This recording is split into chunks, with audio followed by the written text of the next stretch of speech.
Oke guys, selamat datang di channel Badars 17. Kali ini admin akan membahas lanjutan anime Keikutsuki Sama berdasarkan light novel. Sebelum ke pembahasannya, alangkah baiknya bantu channel ini dengan tekan tombol subscribe biar channel ini bisa berkembang lagi ke depannya. Oke, kita langsung saja ke pembahasannya. Saat ini membahas di mana Evin kakaknya Riane lagi berada di sebuah kamar mandi, tepatnya di ibu kota Mapel, yaitu di Kanada tempat para F tinggal.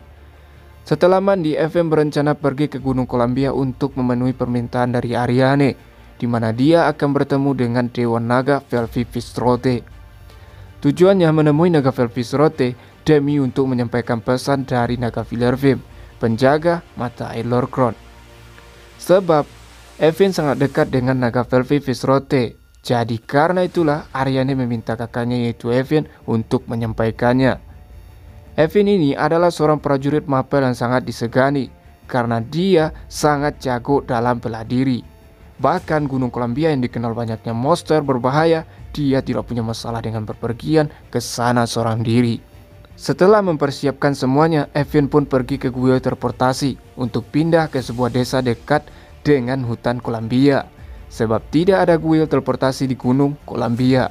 Sebelum melanjutkan perjalanan, Evin bermalam di sebuah pos dekat desa dan akan melanjutkan perjalanan besok. Paginya Evin pun melanjutkan perjalanannya ke Gunung Columbia. Saat menuju ke sana, Evin tidak melihat ada tanda-tanda monster yang bakal menyerangnya. Itu karena adanya Naga Velvi Visrote di gunung tersebut. Jadi tidak ada monster yang berani macam-macam di hutan Columbia. Evin pun tiba di sebuah tempat lapangan terbuka. Tepatnya di depan ada sebuah 3 pohon besar dengan Velvi Visrote yang sudah tahu dengan kedatangannya. Intinya mereka pun saling menyapa seperti sahabat sohib yang sudah kenal lama. Sedikit penjelasan, jika Velvi Visrote mengobrol, dia berbicara melalui telepati. Gini guys, karena Velvi Visrote tidak suka dipanggil dengan nama depannya, jadi admin akan pakai nama belakangnya yaitu Rote. Evin menyampaikan kedatangannya yaitu dia ingin memenuhi permintaan adik tercintanya yaitu Ariane. Tapi sebelum membahas ke intinya, mereka sedikit membahas tentang Ariane yang telah menukar nama belakangnya dari Mapel menjadi Lalaya Toya, yang membuat Evin merasa aneh dengan yang dilakukan Ariane. Itu terjadi saat ada seorang pria yang juga baru bergabung dengan desa Lalatoya. Dan anehnya, bagi Evin, pria itu adalah seorang F yang berbeda dengan F lainnya. Evin jelaskan bahwa dia memiliki rambut hitam, kulit coklat, dan bermata merah. Juga Evin menceritakan awal pertemuan Ariane dan Ars kepada Rote. Tapi Evin belum pernah bertemu dengan Ars. Rote memicingkan matanya karena tertarik dengan cerita Evin. Jadi cerita itu semua Evin dapatkan dari ayahnya yaitu Dylan. Setelah itu barulah Evin menyampaikan pesan dari Naga Villervim, di mana dia ingin bertemu dengan Rote. Sebenarnya Rote tidak mengenal Naga Villervim, akan tetapi Rote mempunyai firasat bahwa kemungkinan Villervim lah yang selama ini memperhatikannya dari jarak yang jauh. Rote sangat marah dan mengaum dengan keras hingga semua burung-burung yang ada di dekat sana berterbangan. Sedangkan Evin menutup telinganya. Setelah Rote kembali tenang, dia pun minta maaf pada Evin karena sudah berlebihan. Sebab dia sangat marah dengan Naga Villervim karena dia malah mengutus seseorang untuk menyampaikan pesan dan tidak menggunakan sayapnya sendiri untuk datang menemui Rote. Evin pun mencoba untuk membahas yang lain agar Rote tidak marah lagi. Evin menanyakan tentang kenapa Rote tidak memakai wujud manusianya lagi. Rote bilang saat ini dia lagi berjemur, jadi itulah kenapa dia dalam wujud naga. Evin bilang nanti dia ingin melatih keterampilan bertarungnya saat Rote berubah jadi manusia. Setelah semua percakapan itu, Evin memutuskan untuk menginap semalam di Gunung Columbia dengan mendirikan kemah dan akan adu tanding dengan Rote besok pagi. Rote memandang ke arah langit. Di pikiran Rote sekarang dia sangat penasaran dengan pria F yang saat ini bersama adiknya Evin. Apalagi dia bisa menggunakan teleportasi. Itu membuat Rote teringat dengan Evangeline, pendiri F yang juga berbeda dengan F lainnya. Rote ingin sekali bisa bertemu dengan Ars. Sedikit penjelasan di mana Evangeline lah yang sebenarnya memerintahkan Rote untuk tinggal di Gunung Columbia. Juga Kanada diketahui telah dijaga oleh 4 ekor Dewan Naga. Di sisi lain, setelah Ars mengirim 5.000 pasukan ke Nozan, Ars pun kembali ke kerajaan Roden dan akan berteleportasi ke Lalatoya terlebih dahulu bersama Party dan Dylan. Dan setelah itu, barulah mereka akan menuju ke Mapel untuk meminta bantuan ke Dewan Pusat. Tentunya mereka berpamitan terlebih dahulu sama Raja Carlon dan Putri Riel. Setelah itu barulah Ars berteleportasi. Setelah itu barulah Ars menteleport Dylan dan Party di depan rumah tetua desa. Mereka pun masuk ke dalam. Tentunya Glennis yang melihat kedatangan Dylan, dia pun langsung memeluknya dengan erat. Dan juga merasa senang dengan anaknya yaitu Arianne juga sudah kembali. Telinga Arianne memerah saat melihat tingkah ibunya yang memalukan. Arianne pun mengajak Chome untuk masuk ke dalam rumah. Glennis bilang pada Dylan bahwa dia ingin bisa menghabiskan waktu bersama dengannya untuk bisa bersantai. Tapi setelah Dylan bilang bahwa dia hanya mampir sebentar, tampak kekecewaan di wajah Glennis. Dylan juga menceritakan semua tentang maksud kedatangannya dan hubungannya dengan manusia. Glennis tampak sangat marah dan berbalik meninggalkan Dylan menuju ke dalam rumah.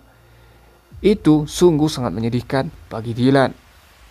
Tapi Ars bilang bahwa itu lebih baik daripada bersikap dingin. Dylan bilang dia akan menyelesaikan tugas ini dengan cepat agar sikap Glennis tidak semakin memburuk. Ars juga bilang bahwa dia juga akan melakukan yang terbaik meski banyak yang harus dilakukannya untuk memulihkan kuil di Lorcrot. Dylan pun merasa senang dan bilang akan membawa Ars juga ke Mapel untuk bertemu Dewan Pusat. Tapi Dylan harus mendapatkan izin terlebih dahulu. Dylan juga bilang bahwa keberangkatannya akan dilakukan besok. Setelah itu, Dylan pun pergi ke kuil teleportasi. Sedangkan Ars akan berteleportasi terlebih dahulu ke kuilnya di Lorcrot bersama Ponta dan Siden. Saat ini di lantai 2 tepatnya ruang makan, Arianne dan Chome bersantai terlebih dahulu.